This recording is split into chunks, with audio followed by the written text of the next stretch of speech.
اگر کوئی شخص کسی قسم کی بددیانتی کرتا ہے، خیانت کرتا ہے، ظلم کرتا ہے، وہ لوگوں سے چھپ کے بھی کرے تو رب کریم کی سزا سے بچ سکتا، وہ چھپ کے کرے کیا کر لے گا؟ نبی کریم صلی اللہ علیہ وسلم نے فرمایا رب جب کسی کو رسوا کرنا چاہتا ہے تو 7 پردوں کے پیچھے چھپے بھی کر دیتا ہے، اور جب اللہ کسی کو عزت دینا چاہتا ہے تو پھر کوئی اس سے چھین سکتا؟ یہ میرے مالک کا نظام ہے، اس میں آپ کسی قسم کی کوئی جو ہے وہ مداخلت کرنے کے مجاز نہیں ہے۔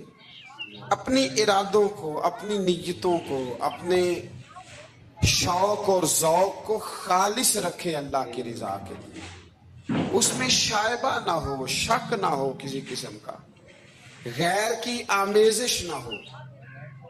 نماز پڑھیں تو اللہ کی رضا کے لیے، صدقات و خیرات کریں تو اللہ کی رضا کے لیے۔ کسی کام میں آپ مداخلت کرتے ہیں، بھائیوں کی لڑائی ہو گئی ہے، دوستوں کا جھگڑا ہو گیا ہے، رشتہ داروں میں کسی جگہ کوئی ایسی ضرورت پڑ گئی ہے جہاں آپ کے مداخلت کرنے سے حالات بہتر ہو سکتے ہیں تو مداخلت ضرور کریں، چودھری بننے کے لیے نہیں، پنچایت کا سرپنچ بننے کے لیے نہیں، اس نیت سے کہ میرے نبی پاک علیہ السلام نے فرمایا جس نے 2 لوگوں کی صلح کرا دی رب 2 حج اور 2 عمرے کا ثواب عطا فرمائے۔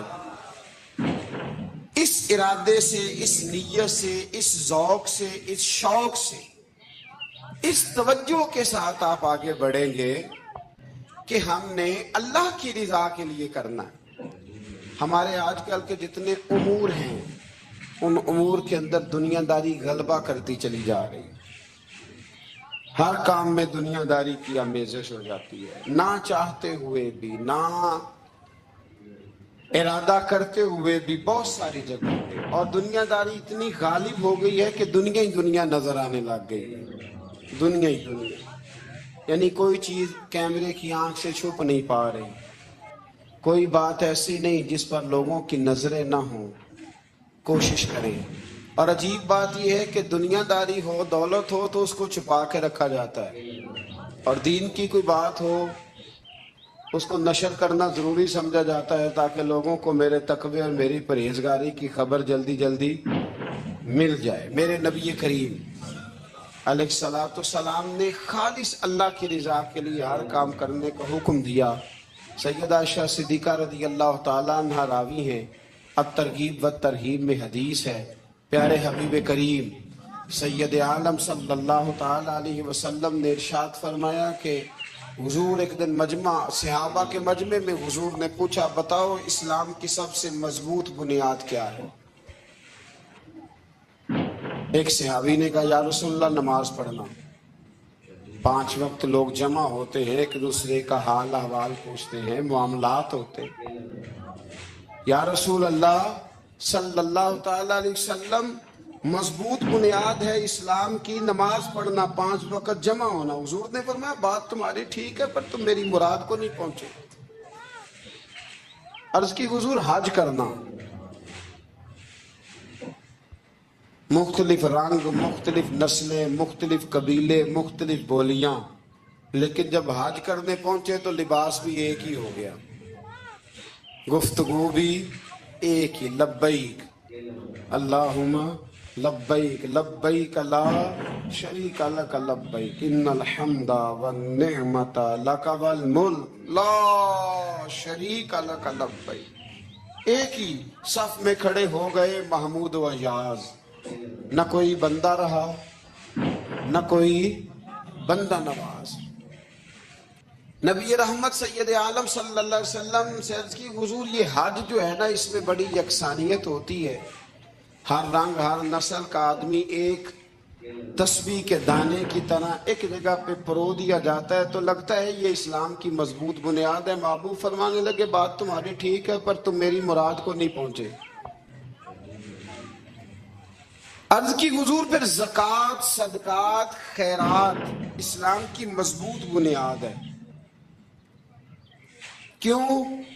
وہ اس لیے کہ غریب امیر کو دیتا ہے، امیر غریب کو دیتا ہے، اور غریب امیر سے لیتا ہے تو ایک رشتہ بنتا ہے، ایک تعلق بنتا ہے۔ محسن کا اور احسان مند کا بڑا گہرا رشتہ ہوتا ہے، بڑا، ایک دوسرے سے پیار کرتے ہیں، ایک دوسرے کو چاہتے ہیں، ایک دوسرے کے لیے اچھے جملے بولتے ہیں، ایک دوسرے کے لیے ہمیشہ ان کے جذبات ٹھنڈے میٹھے اور اچھے ہوتے ہیں۔ تو لگتا ہے یہ اسلام کی مضبوط بنیاد ہے۔ حضور فرمانے لگے بات تمہاری ٹھیک ہے، پر تم میری مراد کو نہیں پہنچے۔ تو پھر صحابہ عرض کرنے لگے حضور ہماری رعایت فرما دیں، پھر ایک رحمت کی نظر کر دے، آپ ہی بتا دیں اسلام کی مضبوط بنیاد کیا ہے۔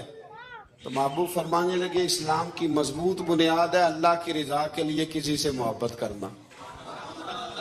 کس کی رضا کے لیے؟ خالص اللہ کی رضا کے لیے۔ اور اللہ کی رضا کے لیے کسی سے بغض رکھنا، عداوت رکھنا، اللہ کی رضا کے لیے محبت بھی اللہ کے لیے، عداوت بھی، ذاتی دشمنی کوئی نہیں، ذاتی اختلافات کوئی نہیں، ذاتی رنجشیں کوئی نہیں، ذاتی لڑائیاں کوئی نہیں، ذاتی جھگڑا کوئی نہیں، خالص اللہ کی۔ ہمارے ہاں لڑائیاں ذاتی لڑی جاتی ہیں، اس نے مجھے شادی پہ دعوت نہیں دی، اس نے مجھے پروٹوکول نہیں دیا، یہ کہاں پہنچ گیا میں کہاں رہ گیا۔ ذاتی لڑائیاں لڑی جاتی ہیں، دینی نہیں، مذہبی نہیں، اخلاقی نہیں۔ دیکھیں آپ، چاہیے تو یہ تھا نا کہ شادی کے موقع پر یہ لڑائی نہ ہوتی کہ اس نے مجھے پوچھا کیوں نہیں، لڑائی یہ ہوتی کہ یار تو غیر شرعی کام کوئی نہ کرنا، اللہ رسول کی ناراضگی والا کام کوئی نہ کرنا، اگر تو نے کیا تو میں نے کوئی نہیں آنا، اگر تو یہ حرکت کرے گا تو پھر میرا تیرا معاملہ درست نہ رہ سکے گا۔ یہ لڑائی ہونا چاہیے تھی، نہ کہ یہ لڑائی ہوتی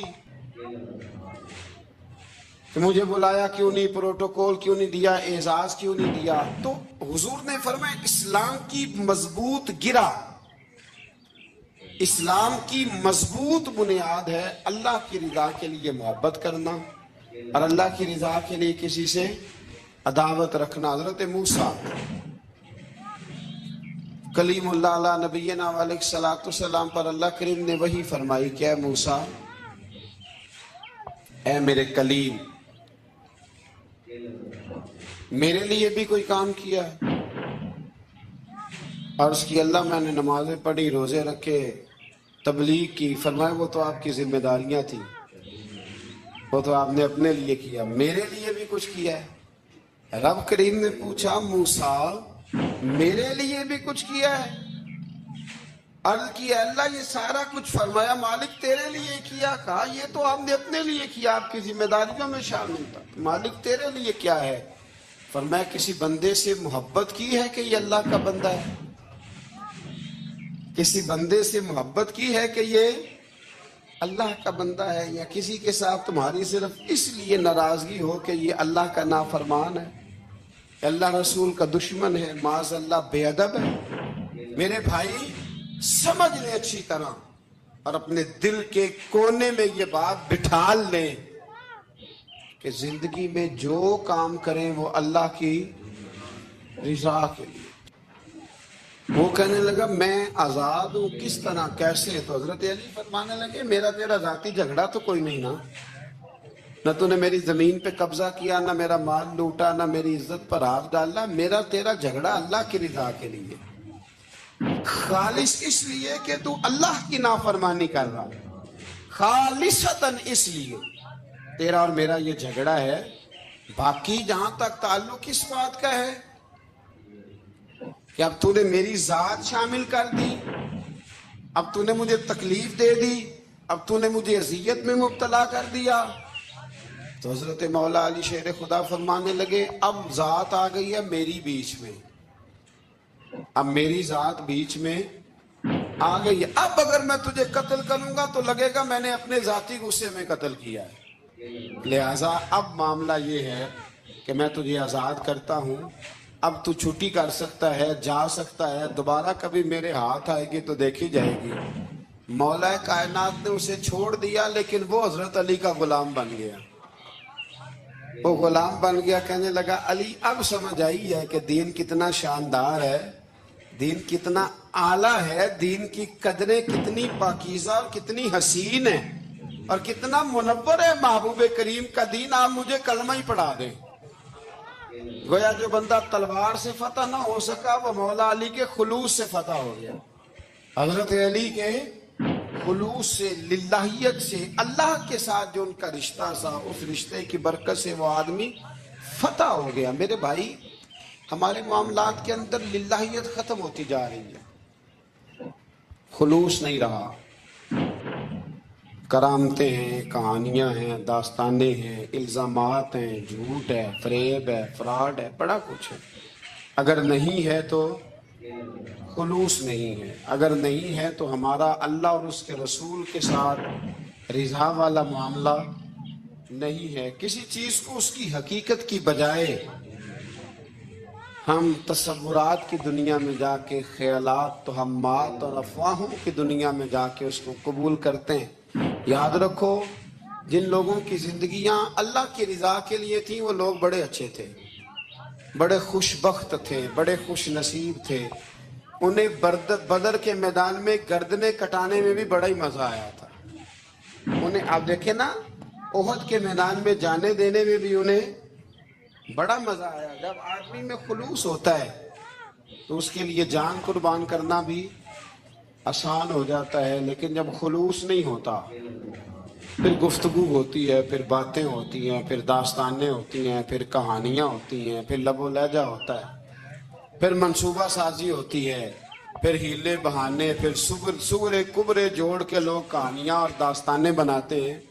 خلوص اور للہیت کے ساتھ اللہ کی بارگاہ میں جھکے، عبادتوں کا، ریاضتوں کا، تلاوتوں کا جتنا اللہ ہمیں موقع دیتا ہے اس میں خلوص شامل کرنے کی کوشش کریں، للہیت شامل کرنے کی کوشش کریں، اللہ کی رضا شامل کرنے کی کوشش کریں۔ میرے نبی رحمت صلی اللہ تعالی علیہ وسلم نا حضرت معاذ ابن جبل کو جب یمن کے لیے روانہ کرنے لگے تو رسول پاک علیہ السلام نے بڑی نصیحتیں فرمائی۔ ان نصیحتوں میں درد بڑا تھا۔ کیوں؟ اس لیے کہ حضور نے انہیں بتلایا تھا کہ جب تم واپس آؤ گے تو میری تمہاری ملاقات نہیں ہوگی، تم میری قبر سے گزرو گے۔ اکھاں جدوں میٹیاں زمانہ مینوں روے گا، اور اپنا تے اپنا بیگانہ مینوں روے گا۔ جدوں نہ میں دسیا میں خاراں نوں میں خانے وچ، جام ٹوٹ جان گے تے میں خانہ مینوں روے گا۔ کئی لک لک رون گے تے کئی بک بک رون گے، گلیاں دا ایانا تے سیانا مینوں روے گا۔ اور کیا خوبصورت بات انہوں نے کہی تھی، مجھے بڑی پسند ہے۔ کہنے لگے بے قدراں کچھ قدر نہ جاتی، او کیتی خوب تسلی ہو، اے دنیا دار پجاری زر دے کتیاں دے گل ٹلی ہو، بک بک روسن اکھیاں تکیو ویکھ حویلی کلی ہو، تے کوچ نصیر اساں جدوں کیتی پھر پہ جانی تھر تھلی ہو۔ کوچ نصیر اساں جدوں کیتی پھر پہ جانی، پھر کمال ہو جائے گی۔ بعد مرن دے مکھڑا میرا ہو جاوے جے تازہ، پھر سمجھ لینا محبوب میرے نے آن پڑے ہے جنازہ۔ حضرت معاذ ابن جبل رضی اللہ تعالیٰ عنہ سے حضور نے فرمایا، معاذ جب تم واپس گزرو گے نا تو میری قبر کے پاس سے گزرو گے، ملاقات نہیں ہوگی۔ تو وہ جو نصیحتیں تھی نا اس موقع پر جب آپ گویا کسی سے آخری ملاقات کر رہے ہوتے، ان نصیحتوں کے اندر جو حسن ہوتا ہے، کمال ہوتا ہے، وہ تو جاتے جاتے کی بات، لے سجنا اساں توڑ نہیں پائی تو جان ہی دتی راہ تیرے، وہ جو جاتے جاتے کی گفتگو ہوتی ہے، وہ جو انداز ہوتا ہے بڑا کمال ہوتا ہے۔ اور اس کی گہرائی اور گہرائی کو وہ سمجھ سکتا ہے جس کو وہ لمحے میسر آتے، جو اس وقت اس مقام پہ کھڑا ہوتا ہے۔ حضرت معاذ ابن جبل رضی اللہ تعالیٰ عنہ تڑپ کے روئے کہ حضور کیا فرما رہے ہیں؟ حضور کوئی خاص نصیحت تو نبی پاک نے بڑا کچھ فرمایا۔ ایک جملہ حضور نے یہ کہا، معاذ عمل جتنا بھی کرنا خلوص کے ساتھ کرنا۔ اور محبوب نے فرمایا تیرا خلوص کے ساتھ کیا ہوا تھوڑا عمل بھی رب کی بارگاہ میں زیادہ بنا کے تیرے لیے ذریعہ نجات بن جائے گا۔ جتنا بھی کرنا خلوص کے ساتھ کرنا، بولیے خلوص کے ساتھ کرنا، للہیت کے ساتھ کرنا، اس کے اندر کوئی کمزوری نہ آنے پائے، للہیت کے ساتھ، خلوص کے ساتھ، رواداری کے ساتھ، پیار کے ساتھ کرنا۔ میرے بھائیوں، یہ سمجھنے کا مقام ہوتا ہے کہ جب ہم اللہ اور اس کے رسول صلی اللہ علیہ وسلم کی رضا کے لیے کوئی عمل کرتے ہیں تو اس کا بھی ہمارے دل کو پتہ ہوتا ہے، اور جب اندر ریاکاریاں ہوتی ہیں تو ہمارے دل کو اس کا بھی پتہ ہوتا ہے۔ ہمیں دونوں باتوں کی خبر ہے۔ اب ہمیں خود سوچنا ہے، ہمیں خود فکر کرنی ہے، غور کرنا ہے کہ ہمارا انداز۔ ایک بزرگ تھے، امام غزالی نے لکھا ہے، انہوں نے 7 سال پورے 5 نمازیں جماعت کے ساتھ پڑھی اور پہلی صف میں تکبیر اولیٰ کے ساتھ پڑھی۔ 7 دن نہیں پوری پڑھی جاتی 5 نمازیں پہلی صف میں پہلی تکبیر کے ساتھ۔ 7 پہلی صف میں تکبیر اولیٰ کہتا ہے، امام نے اللہ اکبر کہا پہلی تکبیر میں تو ہم نے بھی ساتھ ہی اللہ۔ پہلی صف میں 7 سال تک 5 نمازیں تکبیر اولیٰ سے، بہت بڑا کارنامہ ہے، بہت بڑی بات ہے۔ مطلب بندہ یہاں سے اٹھ کے آتے، وضو کرتے، کوئی معاملہ آ گیا، کوئی مطلب اس کو حاجت ہو گئی استنجا وضو کی، تو وہ ٹائم نکل جاتا ہے، کئی دفعہ ایسے ہوتا ہے۔ 7 سال پورے نماز پڑھی تو کہتے ہیں 7 سال کے بعد نا ایک دن 8واں سال لگا ہوا تھا، تو بزرگ فرماتے ہیں میں ذرا لیٹ ہو گیا، تکبیر اولیٰ تو مل گئی پر پہلی صف نہ ملی، تیسری صف میں جگہ ملی۔ بزرگوں کے تقوی دیکھیے گا، فرماتے تیسری صف میں میں نے نماز پڑھی تو میرے دل کے اندر خیال آیا، یار لوگ کیا سوچیں گے کہ اتنا اچھا اس کا ریکارڈ تھا، پہلی صف میں یہ نماز پڑھتا تھا تو آج تیسری صف میں، لوگ کیا سوچیں گے۔ فرماتے ہیں جب یہ لفظ زبان پہ آیا تو میرا ضمیر بول پڑا، جب یہ سوچ دل میں آئی تو میرا اندر تڑپ اٹھا، چھم چھم میرے آنسو نکلنے لگے، میں رویا۔ اور فرماتے ہیں لوگ چلے گئے اور میں نفل پڑھتا روتا رہا۔ میں نے کہا اللہ مجھے یوں لگتا ہے وہ 7 سال تک پہلی صف میں جو نمازیں پڑھتا رہا وہ تو لوگوں کو دکھانے کے لیے پڑھتا رہا۔ فرماتے ہیں میں نے 7 سال کی نمازیں قضا پڑھی، قضا نمازیں پڑھی، اس لیے کہ مجھے سمجھ آئی کہ وہ نماز اللہ کی رضا کے لیے نہیں تھی، وہ تو بندوں کو ریکارڈ بنانے کے لیے تھی۔ میں نے وہ 7 سال کی نمازیں قضا پڑھی، اور فرماتے ہیں اب دوبارہ سے جب میں جاتا ہوں تو پھر میں اپنے دل پہ غور کرتا ہوں کہ پہلی صف تکبیر اولیٰ پر، یہ بتا نیت کیا ہے، یہ بتا کہ تیرا ارادہ کیا ہے۔ شیخ سعدی فرمایا کرتے تھے تیرے وجود کا قبلہ تو سیدھا ہے، دل کے قبلے کی بھی بات بتا۔ تیرے وجود کا قبلہ درست ہے پر دل کے قبلے کی بھی، ہاں خودی کا سر نہاں لا الہ الا اللہ، خودی کا تیگ فساں لا الہ، یہ دور اپنے ابراہیم کی تلاش میں ہے۔ صنم کدا ہے جہاں لا الہ الا اللہ، صنم کدا ہے جہاں لا الہ الا اللہ، اور اگرچہ بت ہیں جماعت کی آستینوں میں پر مجھے ہے حکم ازاں لا الہ الا اللہ۔ تو یہ جو ہمارا مزاج ہے نا لوگوں کو دکھانے کا، بتانے کا، سنانے کا، شیخ ابو العباس مرسی فرماتے کہ مجھے کئی دفعہ محبوب کریم علیہ السلام کا دیدار نصیب ہوا، میرا اور حضور کا معاملہ تھا، پھر میں نے لوگوں کو بتانا شروع کر دیا۔ فرماتے ہیں پھر انہوں نے آنا چھوڑ دیا، اس لیے کہ کچھ باتیں ایسی ہوتی ہیں جو بتانے کی نہیں ہوتی، لیکن کچھ بندوں کو بشارتیں ہوتی بڑی ہیں، وہ ان بیچاروں کو بدہضمی ہو جاتی، وہ بتائیں نا جب تک 30 لوگوں کو تب تک ان کی وہ بدہضمی ختم ہے۔ حالانکہ ہر چیز بتانے کی، دکھانے کی، سنانے کی، ہر چیز کی وضاحت دینے کی نہیں ہوتی، ہر چیز ایسی نہیں ہوتی۔ حضرت ابو ہریرہ جیسے لوگ فرمایا کرتے تھے علم کی 2 تھیلیاں، ایک کھولی ہے دوسری کھولو تو مجھے قتل کر دو۔ ہر چیز کو بتانے سمجھانے کی ہوتی ہے۔ تو خلوص دیکھے کتنا ہے اس میں، للہیت کتنی ہے، اللہ کی رضا کتنی۔ الحمدللہ تعالی اس مہینے سے جو جولائی کا ہے، میرے خیال ہے 4-5 جولائی سے حج کی فلائٹ شروع ہو جائیں گی انشاءاللہ تعالی۔ خوش نہیں ہوئے آپ سن کے؟ جو جا رہے ہیں رب ان کا قبول فرمائے، اور جو رہ گئے اللہ انہیں موقع عطا فرمائے۔ ای سعادت بزور بازو نیس تانا بخشندہ خدائے بخشن۔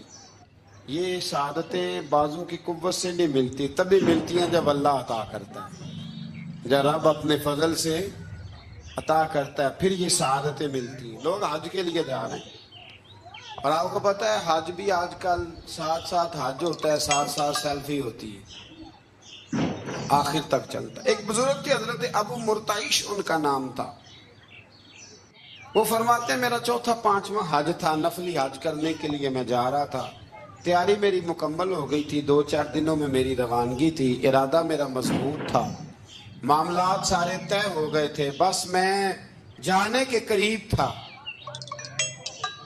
فرماتے ہیں کہ میں ایک دن گھر میں بیٹھا تھا، اماں جی نے نا کہا بیٹا ذرا پتر ذرا پانی کا پیالہ دینا۔ فرماتے میرے دل میں خیال آیا کہ ایک تو میں عالم ہوں، صوفی ہوں، درویش ہوں، مولوی ہوں، اور دوسرا یہ کہ میری کل پرسوں تیاری بھی ہے، تو پانی تو چھوٹا بھائی بھی دے سکتا ہے، یہ کام کو بچہ بھی کر لے گا۔ میں نے چھوٹے کو اشارہ کیا ذرا پانی دینا، وہ گیا اور مٹکے سے پانی بھر کے اماں کو دے دیا۔ کہتے جب اس نے اماں کو پانی دیا نا تو میرے اندر پھر مد و جزر شروع ہوا، پھر میری ضمیر کی آوازیں اٹھنے لگی، پھر اندر سے بلندی ہونے لگی، پھر آوازیں آئیں، اور پھر میں نے اعلان کیا، میں نے کہا اوہ یہ کیا ہوا؟ سینکڑوں اور ہزاروں میل حج کرنے کے لیے جانا میرے لیے آسان ہے، اور یہ 2 قدم اماں کو پانی دینا میرے لیے مشکل ہے، یہ کیا بات ہوئی؟ حالانکہ حج کرنے سے بھی اللہ نے راضی ہونا تھا، اور اماں کو پانی پلانے سے بھی اللہ نے راضی ہونا تھا، پر یہ میں کس جگہ کھڑا ہو گیا ہوں کہ سینکڑوں میل اور ہزاروں میل جا کے حج کرنا میرے لیے آسان ہے، لیکن پانی بھر کے لانا میرے لیے مشکل ہے۔ چند قدموں کے فاصلے پہ مٹکا پانی کا پڑا ہے۔ فرماتے ہیں بس اسی وقت پہ مجھے سمجھ آئی کہ وہ حج میں لوگوں نے ذرا حاجی حاجی کہنا ہے نا، حج میں لگا شور اٹھے گا نا کہ چھٹا حج کر کے آیا، حج میں ذرا آوازیں اٹھیں گی نا ماشاءاللہ کیا بات ہے، پھول ڈلیں گے اور پتیاں گریں گی اور نام ہوگا، لیکن اماں کو پانی دینے سے کسی نے اعلان تو نہیں نہ کرنا، شاباش تو نہیں نہ دینی، کسی بندے نے آواز تو نہیں نہ اٹھانی۔ فرمایا میں اسی وقت اسی لمحے اٹھ کے ماں کے قدموں میں بیٹھا اور پیر پکڑ کے کہا اماں مجھے معاف کر دے۔ اماں کہنے لگی بیٹے کیا ہوا؟ میں نے کہا اماں مجھے سمجھ آ گئی، آج میرا نفلی ہے، میں اس سال نہیں جاؤں گا، اگلے سال جاؤں گا، اب یہ پورا سال میں تیری نوکری کروں گا، میں تیری خدمت کروں گا، تیرے پیر دباؤں گا، تیرے لیے کھانا لاؤں گا، میں تیری ڈیوٹی کروں گا، اس لیے کہ مجھے سمجھ آئی ہے کہ نیکی کا تصور اصل میں ہے کیا۔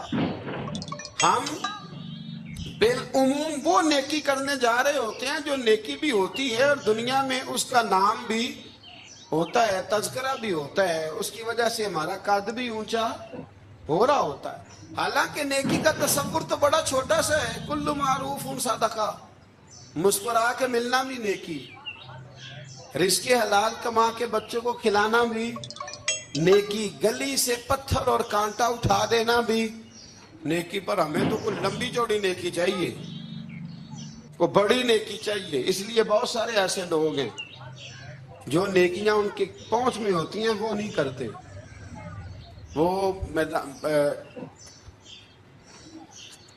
محرم کے ایام میں نے ایک جگہ پہ حاضری کا موقع ملا تو وہاں ایک صاحب کہہ رہے تھے ہم مریں گے، لڑیں گے، جانیں دیں گے، قربانی دیں گے، ہم امام علی مقام کی سنت ادا کریں گے، سارا کچھ کریں گے۔ تو بعد میں وہ میرے پاس بیٹھے تو میں نے انہیں کہا کہ جب جنگ کا موقع آئے گا تو انشاءاللہ لڑیں گے، جانے بھی دیں گے، پر ابھی آپ یہ کام کریں کہ امام حسین ایک رات میں پورا قرآن پاک پڑھا کرتے تھے، یہ والی سنت امام حسین کی شروع کریں، یہ والی سنت ابھی آپ سٹارٹ جب وہ موقع آئے گا تو انشاءاللہ وہ کام بھی کریں گے. یہ والی سنت آپ سٹارٹ کریں امام صاحب کی. امام صاحب 100 نفل پڑھا کرتے تھے فرض نماز کے علاوہ روزانہ, 100 رکعت نماز نفل. تو آپ یہ والی سنت امام حسین کی شروع کریں نا, تو جب کربلا سجانے کی باری آئے گی تو پھر کربلا بھی سجا لیں گے. لیکن ہم نے یہ والے کام نہیں کرنے, نمازیں 5 پوری نہیں پڑھنی, ہم نے تو صرف کربلا والی سنت ادا کرنی, نعرے لگانے, وہاں تک پہنچنا ہے. میرے عزیز یاد رکھیں, اللہ کی رضا ہر جگہ پیش نظر ہو. میرے رسول کریم صلی اللہ تعالی علیہ وسلم کی عالی مرتبت خدمت میں ایک جنگ کے موقع پر صحابہ نے عرض کیا تھا کہ یا رسول اللہ صلی اللہ تعالی علیہ وسلم, فلاں آدمی بڑی ہمت سے لڑ رہا ہے, جہاد کر رہا ہے, بڑی بات ہے. تو حضور نے فرمایا یہ جہنمی ہے. جہاد کر رہا تھا, توجہ ہے میری بات پر. حضور نے فرمایا یہ جہنمی ہے, یہ دوزخی ہے, یہ بندہ جنتی نہیں. جب سرکار دو عالم صلی اللہ تعالی علیہ وسلم نے یہ بات ارشاد فرمائی تو صحابہ کہتے ہیں ہمیں تجسس ہوا کہ یہ کیا بات ہوئی, اتنی ہمت سے, جوان مردی سے, اتنی وہ دلیری سے لڑ رہا ہے اور حضور نے فرما دیا دوزخی ہے. کیسے دوزخی کیسے؟ تو ایک صحابی کہنے لگے میں اس کا پیچھا کرنے لگا. جب پیچھا کرنے لگا تو اس پر نا کچھ زخم کاری لگ گئے تھے, زخم گہرے تھے. وہ زخموں کو برداشت نہ کر سکا اور ایک مقام ایسا آیا کہ اس نے خود اپنے پیٹ میں خنجر لگا کے, پیوست کر کے, خنجر مار کے یا تلوار مار کے یا نیزہ مار کے اس نے خودکشی کر لی. زخموں کی تاب نہ لا سکا. حضور نے فرمایا تھا کہ یہ جہنمی ہے, تو اس کی وہ جو بات تھی وہ صادق ہو گئی. کہتے میں فوراً بولا, میں نے کہا میرے محبوب جو فرماتے حق اور سچ ہی فرماتے, دیکھو کس موت مرا. اب اس پر مفسرین نے لکھا ہے کہ وہ بندہ جو گھر سے نکلا تھا نا, تو وہ دین کے لیے لڑنے نہیں نکلا تھا, وہ قومیت کے لیے لڑنے آیا تھا کہ میرا سارا قبیلہ گیا ہے تو مجھے بھی جانا چاہیے, ہماری قوم سے فلانی قوم ٹکرائی ہے تو لہذا ہمیں. اس کی نیت میں, ارادے میں دین, للہیت اور خلوص شامل ہے. اس کی دلیل وہ حدیث ہے جس میں حضور نے فرمایا کہ عالم بھی, سخی بھی اور شہید بھی اس وجہ سے جہنم میں جائیں گے معاذ اللہ کہ ان کی خدمات کی وجہ اللہ کی رضا نہیں تھی, خدمات کی وجہ ذاتی شہرت تھی, بہادری کے دعوے تھے. سخاوت کا سبب یہ تھا کہ لوگ انہیں سخی کہیں. خلوص والا جو عمل ہوتا ہے نا, خلوص والا, وہ تو بڑا تھوڑا بھی ہو تو قبول ہوتا ہے. اس میں بڑی دیکھیں نا, اللہ کی بارگاہ میں مقدار نہیں دیکھی جاتی, معیار دیکھا جاتا ہے. مقدار نہیں دیکھی جاتی, معیار دیکھا جاتا ہے. نبی کریم علیہ السلام نے ایک جنگ کے موقع پہ اعلان کیا کہ ہر بندہ چندے میں حصہ دے, قحط کا زمانہ ہے, بہت زیادہ مال کی ضرورت ہے, ہر آدمی آئے, حصہ ڈالے, آگے بڑھے. جب سرور دو عالم صلی اللہ تعالی علیہ وسلم نے یہ اعلان فرمایا, حضور نے حکم دیا تو بڑا بڑا مال دیا. حضرت عثمان غنی نے کئی 100 اونٹ دیے مال کے بھر کے, حضرت صدیق اکبر نے بھی بڑا دیا, فاروق اعظم نے بھی آدھا مال دیا, حضرت عبد الرحمن ابن عوف جیسے لوگوں نے ہزاروں لاکھوں دینار دیے. ایک غریب صحابی تھے, وہ فرماتے میں نے زور سے اثر تک یہودی کے باغ میں مزدوری کی, چند کلو کھجوریں ملی تو لا کے میں نے حضور کی بارگاہ میں نذرانہ پیش کیا. فرماتے میرے دل میں خیال تھا کہ وہ میری ہڈی کیا کرے گی, میرا ایک قطرہ کیا کرے گا, جہاں لوگوں نے لاکھوں دیے, ہزاروں دیے, تو کیا بنے گا.